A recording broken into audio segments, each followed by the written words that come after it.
Hey, appreciate everybody that's going to be joining me today. We want to get right into the stream.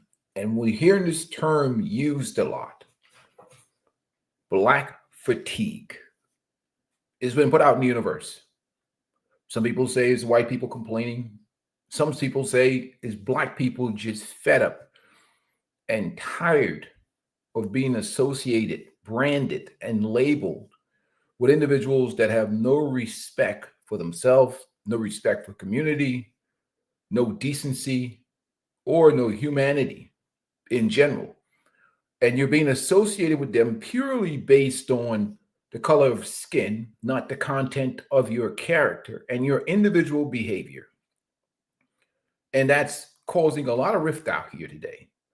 Is it black fatigue? Is it wokeness burnout? The new, you know, definition of what wokeness is now, because wokeness used to mean something totally different, maybe from consciousness, community, but the new definition of what it is now. So, are we having a situation where people are actually being burnt out mentally and they're tired of all this stuff from the statute in New York City to all of these different artists and people, especially those in the entertainment industry and those in Hollywood that are representing a certain, depicting a certain image that we may not necessarily appreciate or want for ourselves. But first, I want to give credit to some positive things, okay? Something popped up in my feed recently, and I think it was a great, wonderful thing, which is this video right here. I saw this video, and I want to salute whoever is running this program. I want to big them up. Whoever's running this program with these boys, I see a lot of positive work being done here. Young men are learning trades and skills that are going to help them. I mean, learning how to install electricity into houses is something that's useful. It's talented. Electricians do pretty well out here. Skilled trades, skilled craftsmen. Obviously, there's going to be a point in time where they start to build more houses. As the economy changes and shifts, there's a need for more housing. So skills, tradesmen, and everything else, that's a positive thing. And I've seen these young men put in the work. Whoever's running this program, salute to them. It's beautiful. So I love seeing young men learn skills, learn craft, learn trades, and really things that are going to make them productive long term. So whoever's doing this, whoever's running this program, salute to you. It just came across my feed. I'll check it out. When I find out who runs this program, I'll put it in the comment section and check that out. Whoever's doing this, maybe there's a contribution that you guys may want to make to help these people with this program. Hold on a second.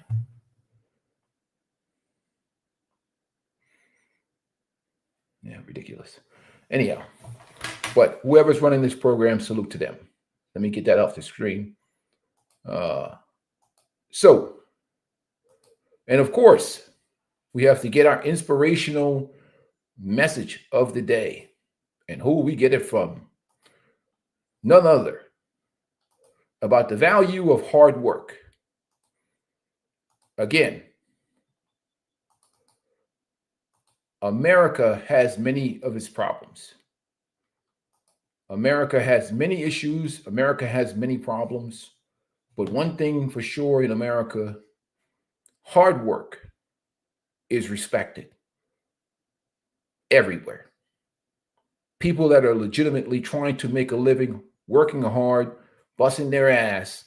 I don't care if a person is a racist or a fool. People respect and value hard work.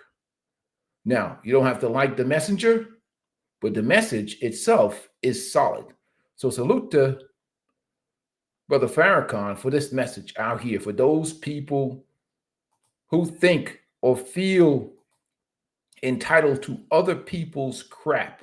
You feel justified in smash and grab, robbery, theft, like you owed something in this world. This is America, period. This is America. This is not a third world country. This is not a third world country. There is opportunities to make money in America. This is not a third world country. It's difficult. There's some challenges. There's some struggles, but there's no need to be smash and grab robbery anybody. There's some way to make money, some skill or some craft that can make you some money, that can help, that can have you live a better life. So without further ado, let's get into the message. Tell nobody you ain't gonna work for white people, and then you sitting around with no money in your pocket, a bum. An honest day's work kill nobody. Right. I'll dig up garbage if it's gonna feed my wife and my children. Right. I'm not too ashamed to do any kind of honest labor to feed my family. So don't come in here with no chip on your shoulder. I ain't working for no white man. Fine. Then let me find. Tell nobody you ain't gonna work for white people, and then you sitting around with no money in your pocket, a bum. An honest day's work kill nobody. Right. I'll dig up garbage if it's gonna feed my wife and my children. Right. I'm not too ashamed to do any kind of honest labor to feed my family. So don't come in here with no chip on your shoulder. I ain't working for no white man. Fine. Then let me find you working for yourself. But anybody in here that ain't working is stealing. We want to know if you ain't working where you get your money from. Because we don't need no more crooks, no more thieves and hustlers and dope sellers and pimps and abusers of people. We had enough of that crap. We don't need that in here. And salute to Minister Farrakhan for that message. If you ain't working for nobody and you ain't working for yourself, where you getting your money from? Other than nefarious ways. You've got to get your money from somewhere. Or you're getting it from the government. So where are you getting your money from? And we want to get that mindset, that mentality of people feel that they're owed something. I made a video the other day, a short the other day, about people, the Walmart that I went into with all the glass, everything was locked behind glasses. And people say, well, it's the big corporations and they're stealing from people. And why are people stealing? And I say, why are people stealing in America? Well, it's obvious in America why people are stealing is because they're thieves. What makes somebody feel they're justified to somebody else's shit? See, it ain't a problem until it happens to you. When somebody steals your shit, well, they can say, well, look at you. It's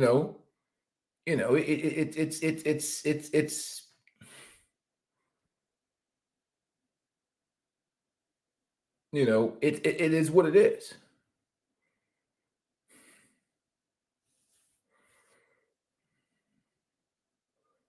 Well, that's true.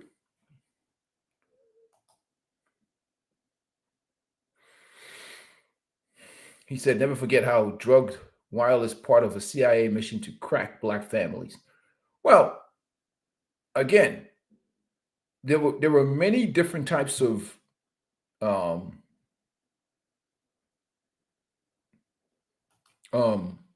causations that we can refer to.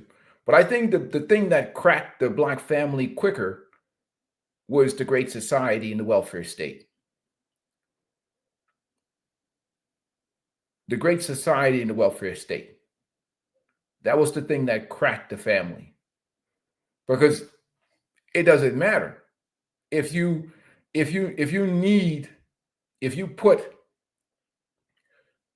have an intact family, an intact community, you could put all the crack you want in front of the house.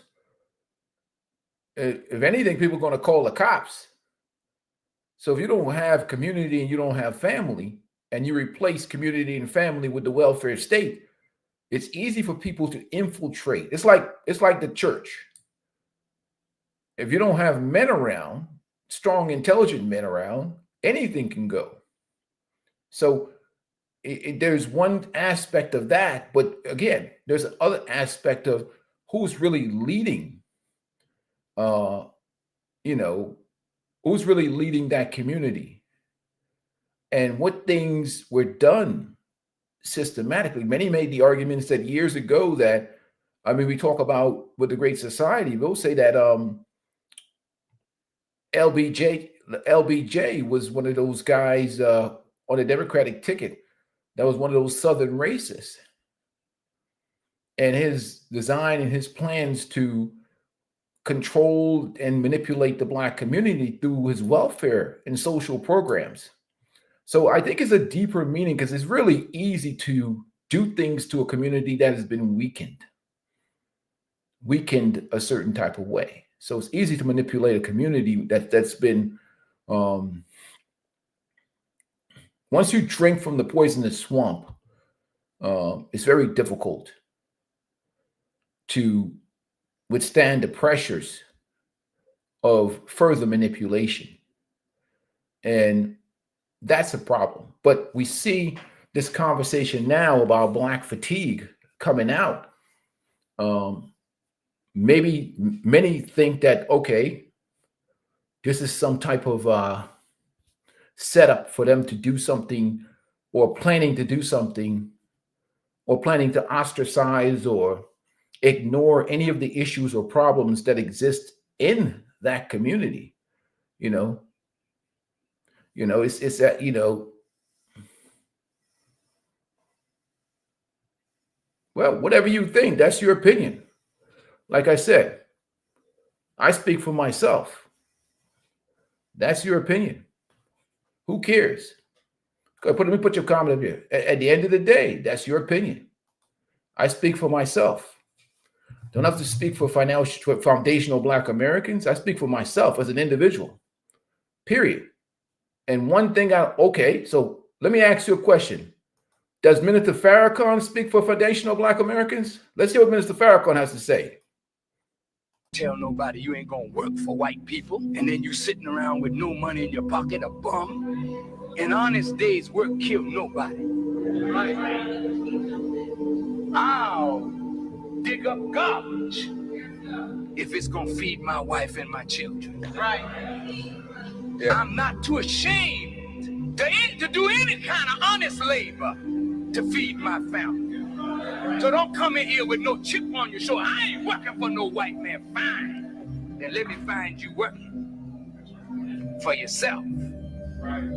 But anybody in here that ain't working is stealing. We want to know, if you ain't working, where you get your money from. Because we don't need no more crooks, no more thieves and hustlers and dope sellers and pimps and abusers of people. We had enough of that crap. We don't need that in here. Tell no. Okay, so let me ask a question. Does he speak for foundational Black Americans? Does the Minister Farrakhan speak for foundational Black Americans? Does the Minister Farrakhan speak for foundational Black Americans? You telling me the minister is a liar? Are you calling Minister Farrakhan a liar? Because that's the problem. What happens is that when you hold people accountable, there's people like you that come in here because you don't want the mirror held to your face, because many people are enablers of worthless, lazy people. Many people are enablers like you of worthless, lazy people. And that's the problem. You don't want to hear anything that pulls the mirror to the face. That's the problem. When Black people hold other Black people accountable, they're shamed, they're disrespected. People they call them cones, they call them sellouts, they call them all kinds of names, because they don't want to face the fact that they're living in the same households, in the same neighborhoods, around some people that don't do shit. That's why they don't want nobody to talk about this stuff, because they're afraid that they don't want nobody to tell nobody about their bullshit. Because what happens with the race hustle is that there's no profit in you not being a victim. So we have to consider that everybody say, well, Well, what about racism? Racism exists. Racism exists.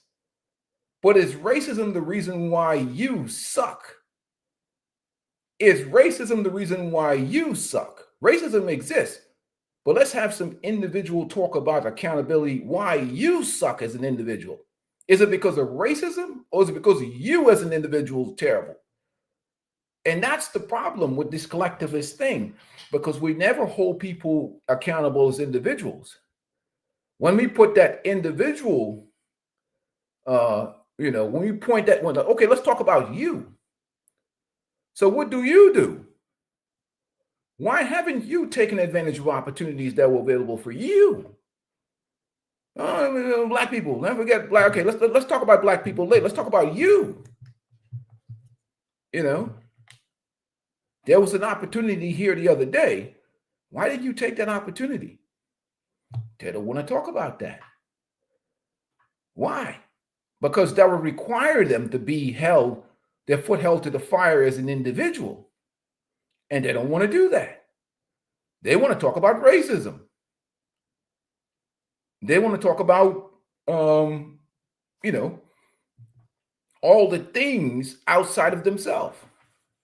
And you can only control you and your behavior as an individual. And what happens inevitably is that a lot of people don't fix the man in the mirror first. You fix the man in the mirror and all of his deficiencies, or the woman in the mirror first. Before you go outside and look for somebody else, you got to fix what's in the mirror. And that's the fundamental problem with a lot of the logic, a lot of the common sense, is that we're allowing people that don't do shit to hide under the same umbrella as us. And they out here just doing debauchery.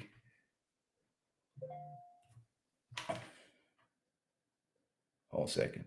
But we're going to get into the topic. Salute to you, brother KP. Welcome to the chat. We're going to get into the topic. Let me hold brother Farrakhan to the side for a little bit, because I'm going to have to use him again. Because there's a whole bunch of black men out here that don't sign on to that nonsense. Whatever you think about Farrakhan, he's not about the debauchery. He's not about the debauchery. So let's move on to our content for the day. We'll examine this video. This brother did this video, and I'm curious to get into the topic of the conversation. See, they're going to come in here with all kinds of, different causations and crack epidemic and all that shit, in all kinds of different talking points,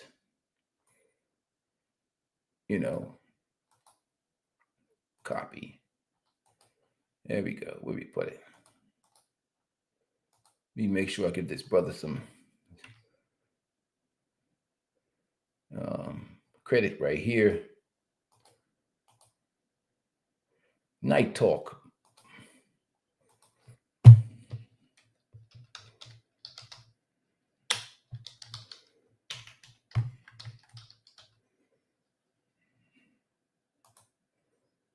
So we have a whole group of people that don't do shit.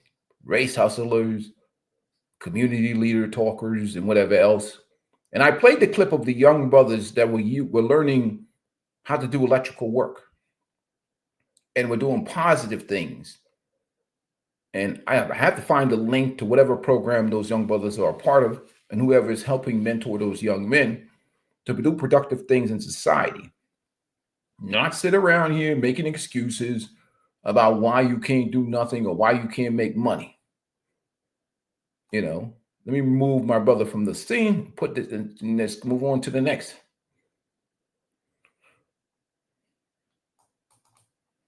My brother here at Night Talk did a video on this topic. We're going to examine what he's saying. Salute to him. Fair use. Let's hear what the brother has to say, and let's continue on. Black fatigue. Yeah, some buzzwords going viral. It seems to be people split on the topic, man, but I've been hit up more than a few times to give my opinion on it. So I'm gonna give my opinion on it. You feel me? But before I do, I guess I gotta explain exactly what it is for those of y'all that don't know. I'll just play y'all a few clips that drives the point. Before we do though, drip, shop, StephenKnight.com.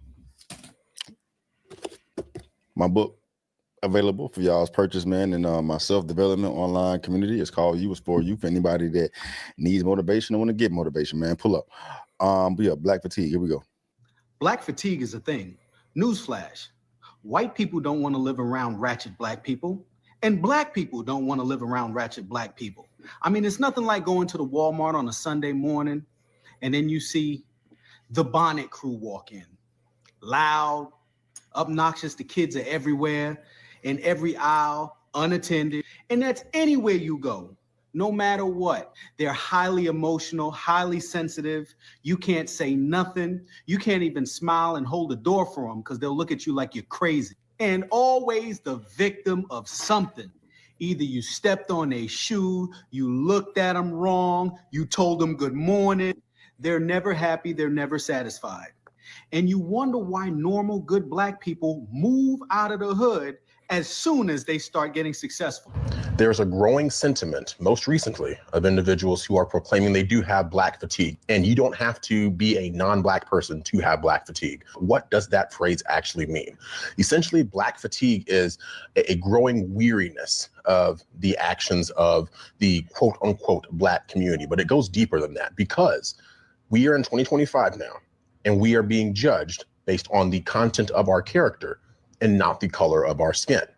But the interesting part is the lie that's been sold to the black community in particular is that the color of our skin dictates the content of our character. That's why in the black community, sometimes you'll hear people say, oh, you are acting white when they're talking to someone like myself who doesn't act the way most people would expect a conventional black person to act. In their minds, there is a correct way to act black. And the people in your ethnic group who fulfill those very negative stereotypes, those are the ones who are going to essentially drag down the collective whole. And that's why there's individuals who are black who do and can have black fatigue because they see how damaging it is to see the worst of us attract all this negative attention that then unfortunately gets ascribed to the entire race all too often. But what's unfortunate is here in 2025, now we have to contend with the fact that there's people who are so sick and tired of seeing those negative aspects, those negative individuals in the black community attracting all this attention. That's what is spurring this black fatigue. So there's this term that's going around called black fatigue. And what black fatigue is, you are tired of certain black behaviors in the black community that needs to be addressed. It is literally making you tired at this point. When it comes to black on black crime, upholding things that are not right in the black community, like baby mama culture and the rap culture that we have now, gang violence, all of these things that are horrible for the black community. My main one is thinking that you are oppressed in America when a lot of black people have so many opportunities in America that it doesn't make any sense. There are black doctors, black lawyers, black content creators, black entrepreneurs, and honestly, it is ridiculous how much black people have an advantage in America. Literally at this moment in 2025. There are black celebrities that are going on the red carpet at the Met Gala and all these things and telling you that you're oppressed while they sit and have neighbors, white neighbors, in their $1 million mansions. It's tiring. It's absolutely tiring to have to go on a platform and tell you you're not oppressed. Get a job, get a life, get all the things that you need to get together. You're not oppressed. You have the opportunity to get your life together, especially right now in 2025. I've been had black fatigue. Well, nigga fatigue. I love black people. See, it's a difference between niggas and black people. You understand? And what it should be called is nigga fatigue, because even black people have nigga fatigue. You understand? The ghetto ratchet bullshit, all the ignorant stuff that these people stand for, all the ignorant stuff that these people defend, all the weird shit that these people say, all the victimization and acceptance of the bigotry of low expectations and all the Stockholm syndrome and all that shit like that, all the random acts of violence that people want to ignore because it's black on black, which they also want to ignore and just say it's proximity crime, but no, it's black on black crime. It's an epidemic. Black fatigue is some real shit. And y'all are getting what the fuck y'all wanted to get when y'all wanted to perpetuate racism, because nobody in America is perpetuating racism but black people. Get out of your neighborhood and out from around all the rest of the bullshit people that you fuck with to understand the reality of what's going on in the world. And what you will see is that it's people that look like me that's perpetuating racism, because white people don't give a fuck. They not running around talking about what our hairstyles are and you can't wear this and you can't wear that and you can't say this and you can't say that. It's weird, bro. It's weird. And it's over. It's over because y'all ain't ready for what you asking for. You're not ready for that race war. While y'all flapping y'all trap and waiting on the white man to give you what you need to jump off a race war, them white boys in the motherfucking woods doing calisthenics and running drills and shooting and throwing knives and learning how to live off the land. They ready for that. Y'all not ready for that, bro. Y'all not ready for that. Y'all just talking a bunch of shit. And that goes to show your privilege and how spoiled the black community has become. Period. I don't see no white privilege. Just black privilege everywhere I see. You understand? It's a lot of degenerate shit going on between both races, though, especially with the Carmelo Anthony thing. That was some degenerate punk bullshit. He's a coward, period. I don't give a fuck. He's a fucking coward. Justice to all slain children. And as far as like Shiloh Hendricks, she's fucking trash. I'm sorry, she's trash. If they want to get behind trash, that's on them. But I don't blame them because they just saw a bunch of people who look like me get behind a trash ass person too. And they just as tired of it as anybody else because the racism has been towards them for the past few decades. But you still want to say it's towards you when it's not. When you have the privilege, you don't even know that you have the privilege. You don't even know that you had reparations. We've been had reparations. And to tell the truth, the United States does not even owe us reparations. Africa owes our ancestors reparations. But you want to pass on that because Africa is black people. I think y'all scared of white people. Because it's been many times in the hood where, you know, some white cops did something and then one of you fools came and killed a black person behind it. Like, cut it out. Cut it out. It's time for shit to change. It's time to move forward. Don't nobody give a fuck about no slavery. Don't nobody give a fuck about no past. We have a future and we not even concentrating on it. Period. I said what I said. Say what the fuck you want to say about me. Get mad, talk shit. I don't give a damn. I want all the smoke because I have black fatigue too, and so do the rest of the black people. Tired of it, dude. We tired of y'all representing for us because y'all don't speak for us.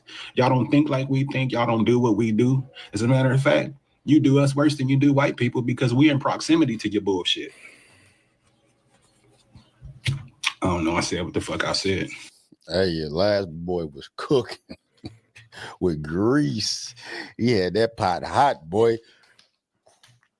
And he went on a little rampage towards the end, man. But you see where they getting black fatigue from.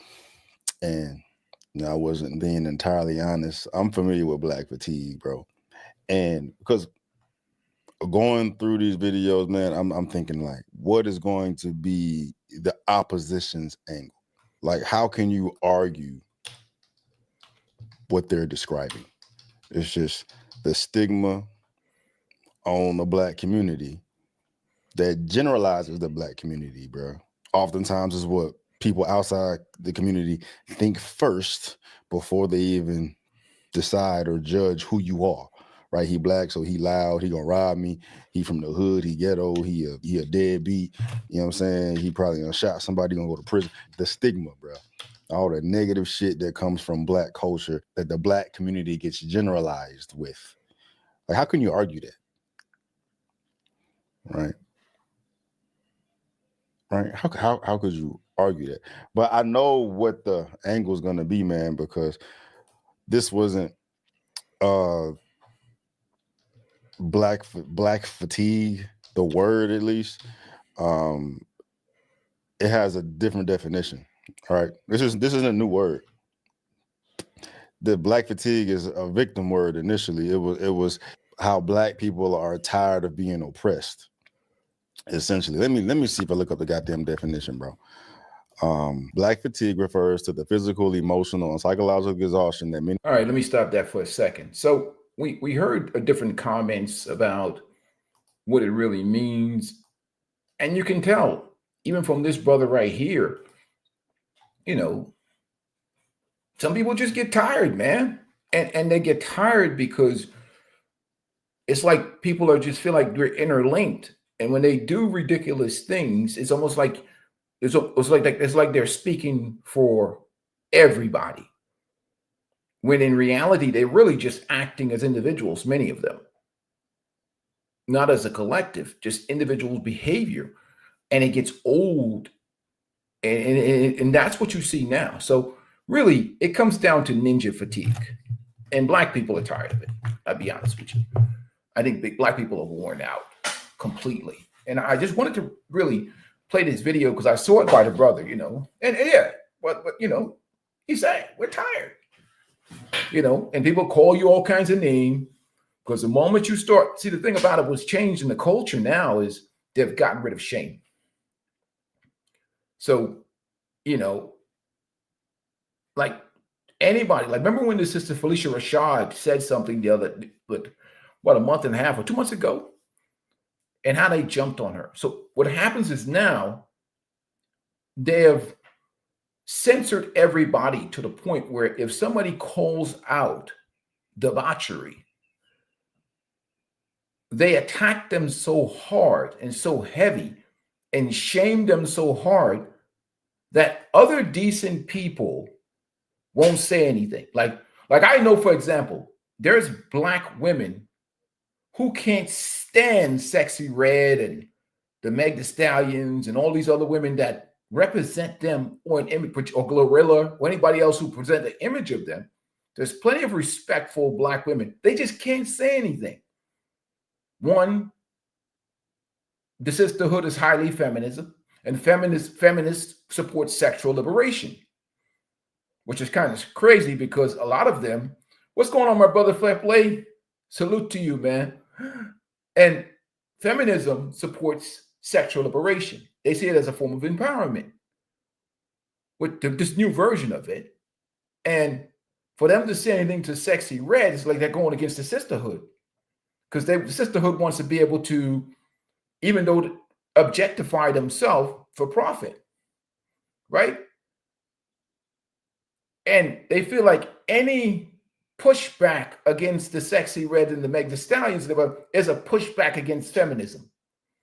And therefore, you're like a, what they call it, internalized misogynist self-hater, you know.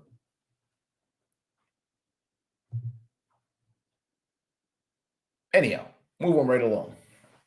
So really, what it really comes down to is a lot of people can't really say what they think because of the way the culture is designed, and the way, especially being in the matriarchal culture, and a lot of it, basically the tail wags the dog in that particular culture. So the decent people get attacked so heavily and ostracized so heavily that the people that are the lowest frequency, we always know they have the loudest voice. They are the most vocal. They're the ones that are basically leading, which is a strange in a culture because the culture itself is upside down, where the people that have sense have been attacked and shamed so much. One, because we're dealing about who really has influences on the culture. And one is the women. The women are highly manipulated, highly promoted through a lot of corporate-sponsored feminism, a lot of feminist ideologies that could control their mindset. So the idea of accountability is really frowned upon quite heavily. It's attack, you know.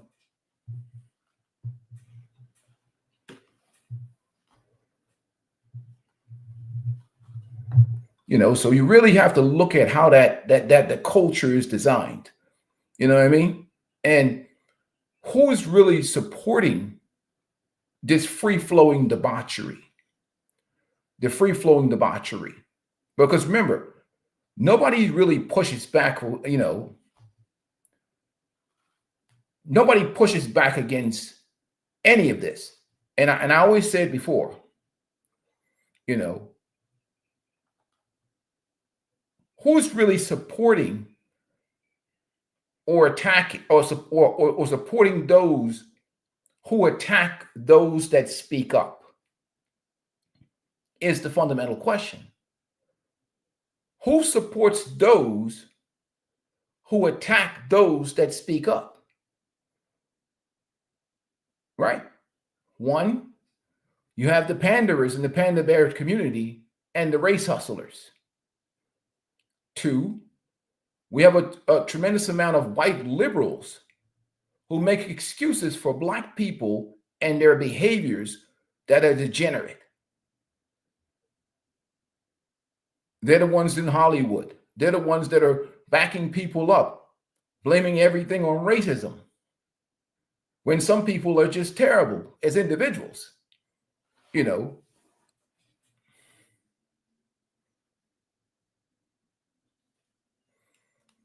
So you got to look at it in that terms. Whenever people make excuses for your debaucherous, degenerate behavior, are they really people who care about you? If you're taking part in mediocrity, let's say you're lazy or you're involved in debauchery and terrible activity, undisciplined activity, and somebody is making excuses for you, do they really give a damn about you? And the answer is no. And that's the fundamental problem. So whoever speaks about the problem, they get surrounded and they're attacked from all ends, because whatever the agenda that they have for you may not be an agenda that benefits you.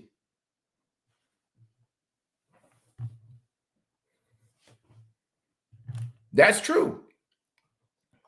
You have a valid point there. Who benefits from this debauchery? Take a dive into that. Who really is created wealth for our messed up behavior? And that's a quite funny question. We do that. You know who did a video one time, right? I know you guys don't like her. Candace Owens did a piece on Sexy Red. And who's behind her? This piece right here. Let's take a deep dive. Right?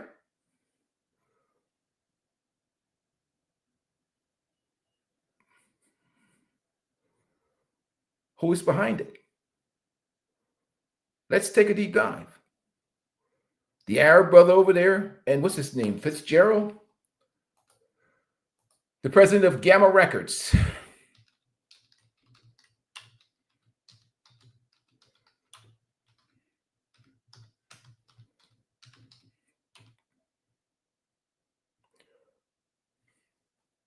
Larry Jackson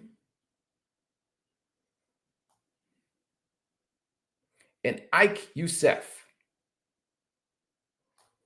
Let me copy that right here. Paste. There you go, Ant. Gamma Records that control Sexy Red's label. Larry, good old Larry over there, he's an upper middle class, raised Black man, raised in an almost rich neighborhood with a beautiful silver spoon in his mouth, which is beautiful. His parents worked hard. And good old Youssef over there, raised in a good, nice family. Larry went to private school most of his life. He talks about his successful mom and dad. He talks about them. Larry Jackson don't have nothing in common with hood Black people or Black people that grew up in the inner city. You think Larry gives a rat's ass about the music and how it destroys the Black community and Black people in general? Youssef damn sure didn't. That's why I put the Hellraiser Demons on there. They don't care about that crap. All they care about is it makes money. So even though we know who benefits from this behavior, does it change anything? Now, let me ask you a question. Would this be able to exist in a culture that is not dysfunctional? Do we have an Asian version of this? And the answer is absolutely not. It wouldn't be able to exist in a functional culture. So there's something dysfunctional about the culture itself. Because if you try to check this behavior, the biggest pushback is going to come from the women. Because to them, any type of attack or pushback towards this is an attempt to control women's freedom and their freedom of expression and sexual freedom. I mean, we want to pick on women alone. We could talk about the rappers. We could talk about the gangster rappers and those who take part in music that are debaucherous. You know, if you push back against it, for me as a man, if I push back against the dudes singing the jacked up music, they're going to call me a coon. You know, if you push back against the women, they're going to call you all kinds of names. What kind of functional, you don't have any, if you don't have any checks and balances, where the dog is wagging the tail instead of the tail wagging the dog. So yes, there's people that profit from this behavior. You know, but would they be able to profit from these behaviors if the community itself would not accept these behaviors? Because one of the mechanisms of the control for a community is ostracization. When you ostracize people, you isolate them, you punish them. So the reason why they feel comfortable with these behaviors, because the community itself accepts these behaviors. Because if communities punish people for these behaviors, they wouldn't do it. They'd be like, hell no. If I do this crap, I won't be able to go back to the block. You know, I won't be able to look my mother in the face anymore or my father in the face. So when people talk about boycotting Target and Walmart, I say boycott this first. Yeah.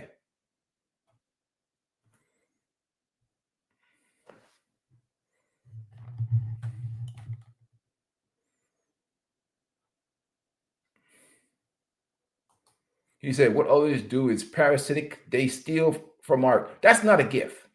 Sexy Red is not a gift. I wouldn't call Sexy Red a gift.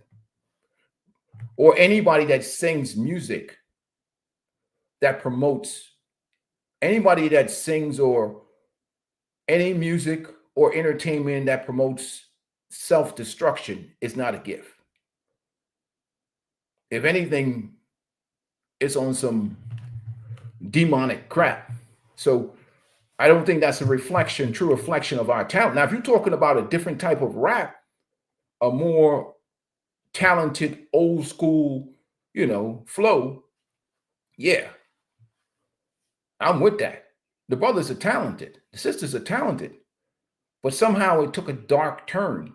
And you can make an argument that, yeah, those particular people, they only promote and support the debauchery because they know it sells. It's almost like us as guinea pigs sell. It makes money, which is why they do it, you know. But at the same time, don't act like we don't have agency too. You know, why would I sell something to somebody that I know is going to destroy the people in the community? You know, if I know it's going to destroy the young men, then you have a responsibility as well.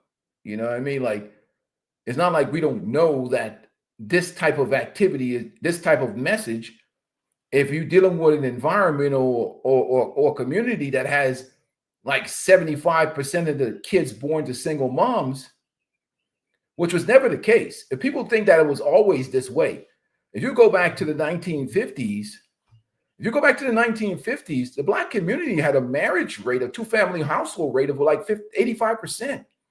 Unemployment wasn't as bad as it is now.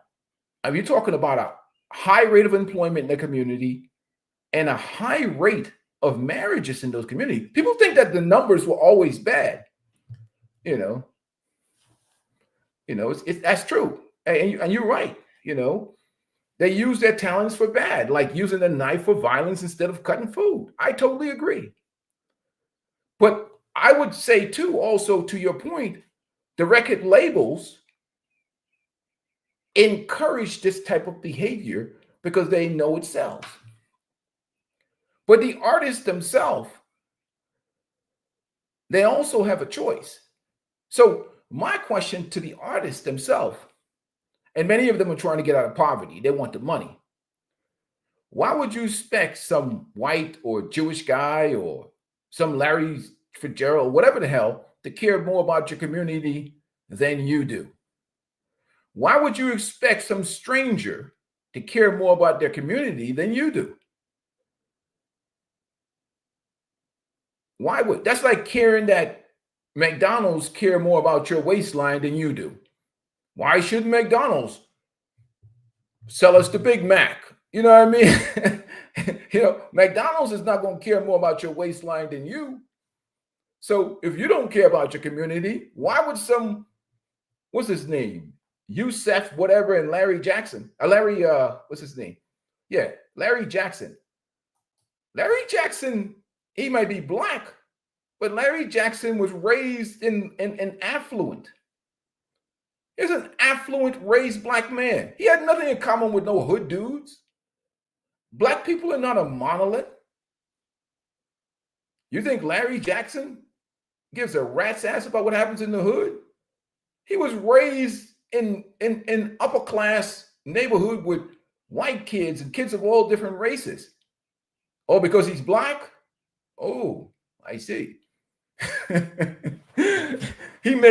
Larry Jackson makes some money. This guy, Youssef himself, Ike Youssef, I mean, look, they're businessmen. Just like McDonald's is a businessman, business people, or KFC or whatever else. It's my choice when I go up in there and grab 10 buckets of chicken and distribute it to the community or some shit.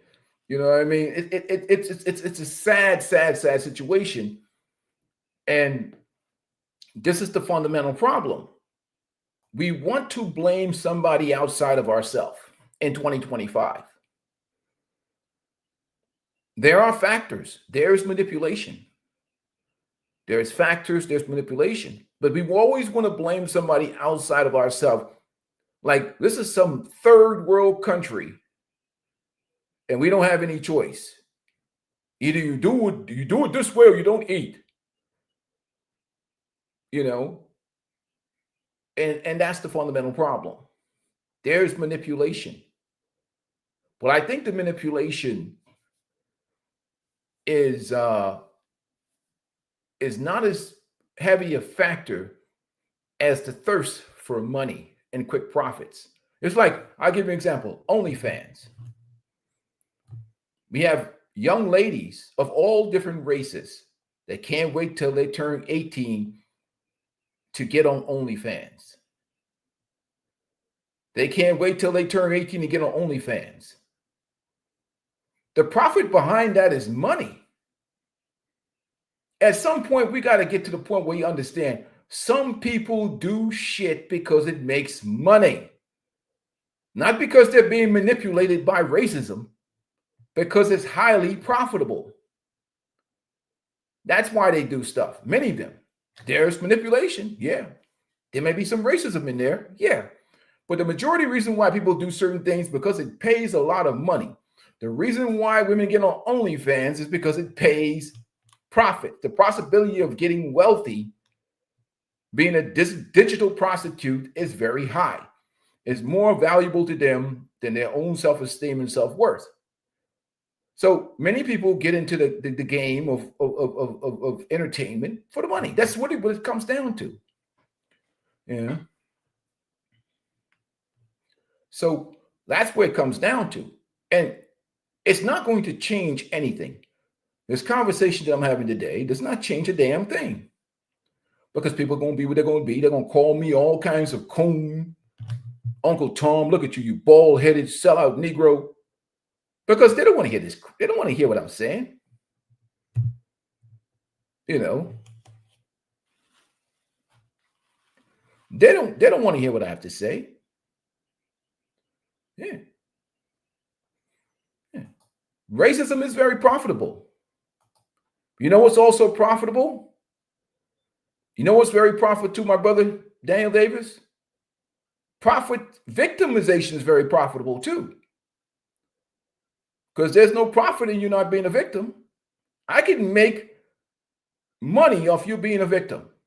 Or I could make money off of pandering to you. I'll give you an example.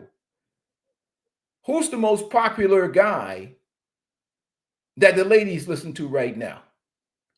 He has 4.3 million subscribers on Facebook.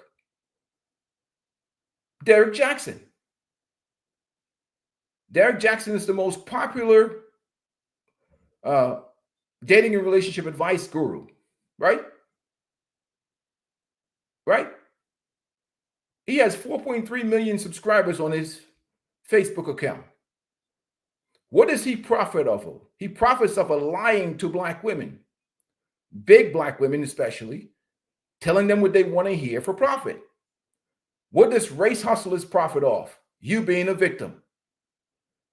Have you ever seen the way these people live? Have you seen Roland Martin's house? Omar is still struggling because he can't really he's depending too much on those big BBWs for money. It's hard to get money that way. Have you seen the lifestyle of these race hustlers live? Whenever there's money on the table, look at Black Lives Matter. When the money was put on the table, what did they do? They took the money, they bought houses, they bought expensive life. Where does Obama live? Obama lives in Martha's Vineyard, over $100-something million. Where's the Clintons? I mean, Chelsea Clinton was getting paid at a high. Where are all these people pushing this victim shit of racism crap? Why are they always getting paid? So there's no profit in you not being a victim. So if I came here, and like I said, the same thing is going with the Panda Bear community, with the women. There's some dudes that have channels that all they do all day is lie to women. So that's creating victims or making money off of victims or making money off of racism. I see that more as a problem with the black community because we have too many race hustlers and panda bears and that don't do anything. That's why I recommend it for the young black men you get inspiration from Ibrahim Traore of Burkina Faso. This is what it got so bad with these panda bears and those men exploiting black people, profiting off of racism and everything else, that I had to find a new damn motivation. You know who I went to? It's crazy. It's crazy.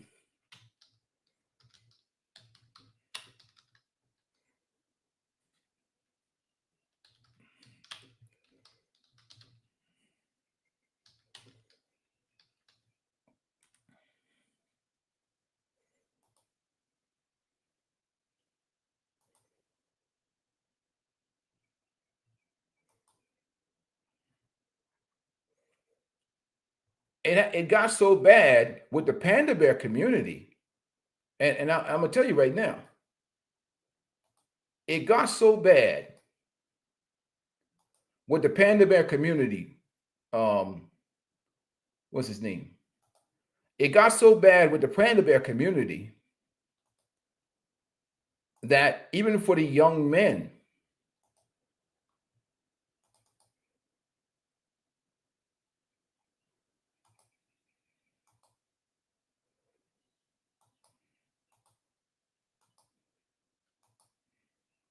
so it got so bad with the panda bear community, I had to start using this brother. This is how bad it got. I had to use Africa's youngest leader. Let me get that commercial off of here. There we go. Africa's youngest leader, a friend of Russia, is celebrated by some and criticized by others. So it got so bad that literally, to inspire the young people, I had to use Abraham Traore of Burkina Faso. That's how much I got sick and tired of these race hustlers. I got so sick and tired of the useless black men that hustle fat black women for money. They hustle fat black women for money. It got disgusting. You know.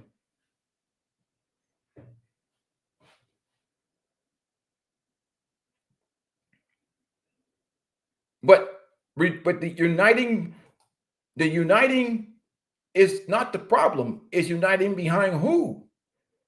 You see, people are not willing to give up the money. It's the money that motivates these people. And that's why they try and draw black people onto these plantations. I always encourage black people, especially black women, to become registered independents. Become a registered independent. Get off these plantations. But no, they follow behind that women's empowerment, LGBTQ thing of the Democratic Party. Get up. Don't go to the other plantation. I encourage them to get off the plantations. So realistically, once these guys start making money off of race hustling, they're not trying to give up their multi-million-dollar life by empowering you. Hell no. Race hustling pays, just like lying to black women pays. If I made a channel and all I did was sit around and lie to black women, I would be getting paid. I'd be burning in hell. When, maybe I have some belief system, but look at the guy. That's all they do is lie to black women for money. All day long they're lying. Yeah.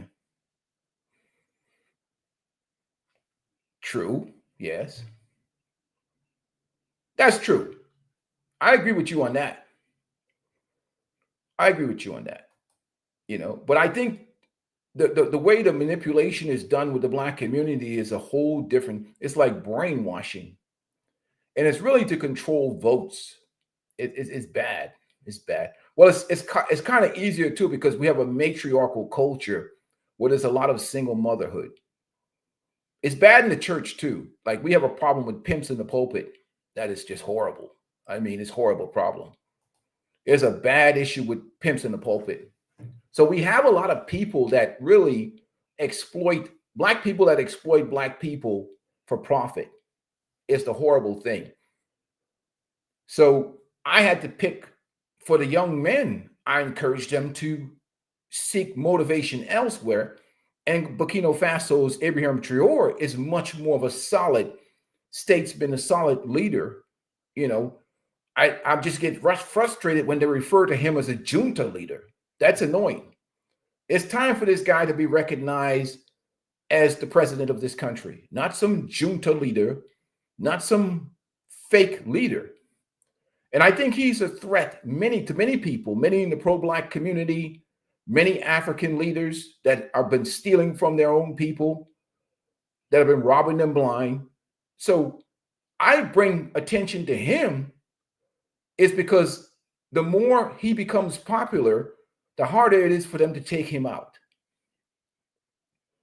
Because he actually is the embodiment of what true leadership looks like. So I will bring attention to a guy like that versus these panda bear simps or these race hustlers that we see here in America that talk and don't do nothing. They don't build nothing. And they're only really interested in their own self-enrichment or becoming these symbols of leadership, but they really don't do anything. And that's why a lot of them are, like, you see a lot of the African leaders are attacking this guy because they fear that he's a change to the status quo of poor leadership, stealing from the countries, them riding around in their Lexus SUVs, milking the country, opening Swiss bank accounts, and doing all those things that are self-benefiting them and their family, putting millions and trillions of dollars in offshore accounts, leaving the country in poverty. And we see a lot of that with the Black community too. All these guys on CNN and Roland Martins and all them stuff, multi-million dollars a year, multi-millions a year in revenue. But you have to get up every day and punch the clock every day to make your living and make your bread. And you're working your ass off.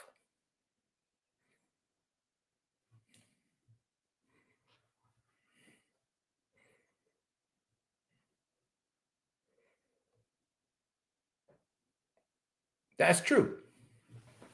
Many times. And again, we see the manipulation, and there's a void in a vacuum of leadership because, again, we're dealing with, in the Black community, we're dealing with a matriarchal culture.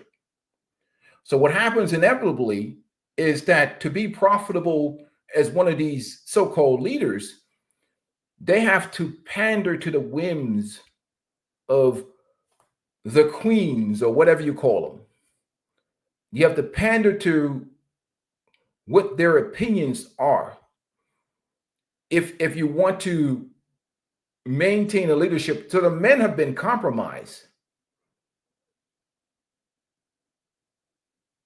So the men in the community have been compromised because it's a matriarchal structure.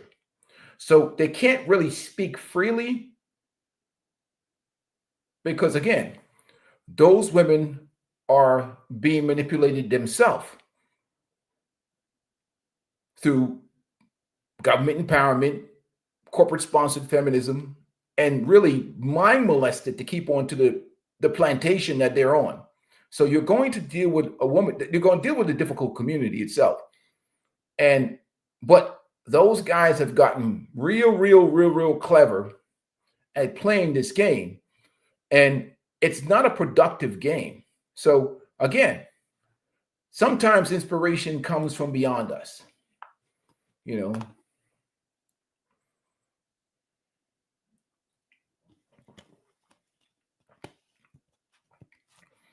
And again, sometimes we got to move on from the same, stale, old, rhetoric that we hear all the time being regurgitated over and over again. Sometimes you just got to move on, and because nothing really changes.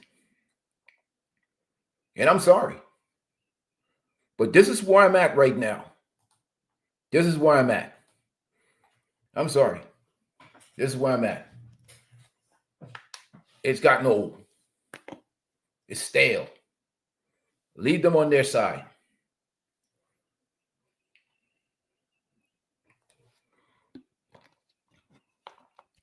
Let them stay on the other side. Leave them behind. You're not going to save them. And people can be allergic to truth all you want. But at the end of the day, you can't change nobody. That's the way it is. Let them stay where they're at. Leave them behind. Leave them behind. And I think you have to establish your own tribe with a new culture. That culture has to be trashed. You're going to have to trash that culture. The culture is dysfunctional. It has to be abandoned. It's laced in debauchery and dysfunction. And it's the new version of the culture that has been heavily manipulated to the point where it becomes dysfunctional for the young people that are raised in that culture. It produces mediocrity and it produces criminals. So you have to be careful and separate yourself from that particular culture, the mindsets, the mentalities, and the ideology. For those that profit from it, these guys profit from that culture. We can always say, okay, they profit from that culture, but also the race hustlers profit from that culture. You know, we have corrupt pastors. We have all kinds of people that profit from that culture over and over again. And what's happening now, I think, is that people are just like, enough. They just go silent. And they just let the voices, they let the tail wag the dog. They're like, there's nothing we can do. There's nothing you can do. Because there's so much pushback against anybody who has a voice opposing anything. The quickest way to silence somebody is to first demonize them. If you demonize somebody or create a narrative about them, anybody who talks against debauchery is an Uncle Tom sellout coon Negro. Then people are going to be afraid to speak up. They're not going to say anything. They're going to just let the flow go. Or any woman that speaks up against this stuff, she has internalized misogyny. She hates women. She's suffering from the consequences of the patriarchy. And like Felicia Rashad spoke up the other time about dressing like a lady. Well, what are you trying to say? Men don't tell. No, you're just appealing to masculinity and men. We don't allow men to dictate how we feel and how we dress. So anything you say, there's like a quick, sharp comeback at you that demonizes you and ostracize. So people don't say nothing. People don't say nothing. You know? Like even with this black fatigue thing, it's everywhere. It's not really white Americans that make it's really black people. It's black people. It's really black people. Ninja fatigue. Black people are suffering from ninja fatigue. It's not, forget white people or other races of people. The damn people living in the neighborhood. You go to some neighborhoods, the old women can't even walk out and go to the store. The Walgreens is closed down because people won't stop stealing. And now you got to go all the way across town to get your grandmom's or your mama's medicine. Because they keep, I mean, I'll admit this for certain. In those communities, a lot of times that they put a lot of these drug clinics in these areas that create a lot of problems when they put these drug clinics in these areas. So they bring a lot of drug addicts too from out of town in town and only exacerbate the stealing problem worse. Because their drug addicts will really clean out your shelves. I mean, we can be honest. So that's a whole nother conversation, a whole nother live stream. When you talk about, what goes on in these environments and whatever else. So with that, but anyhow, with that being said, man, make sure you guys all hit the like button. I want to really have just a quick conversation about it because we can always go back and play the blame game. We can blame this, we can blame that, we can blame. Hey, there's 39 people in here. Guys, hit the like button real quick. Let's bring the likes up. There's 23 likes, 39 people in here. And if you guys want to support the channel, please do. We're going to keep good, honest content going. And that's what this channel is really about. It's a different opinion. It's an objective opinion. It's my opinion. It's not controlled by anybody else. This is what I think. And this is what I see going on and going forward. I think inevitably, with the way things are going now in this country and in general, people are going to create, their own reality for themselves. And they're just going to not be listening to people when they come up with all types of excuses for problems or following behind these movements or whatever else, because people are just tired. You know. So with that being said, I'm gonna get on out of here for the day. It's at that lunchtime hour. I appreciate you guys joining me and watching the show. Thank you very much for your support of the channel. I'm out for the day. Appreciate it, guys. Take care.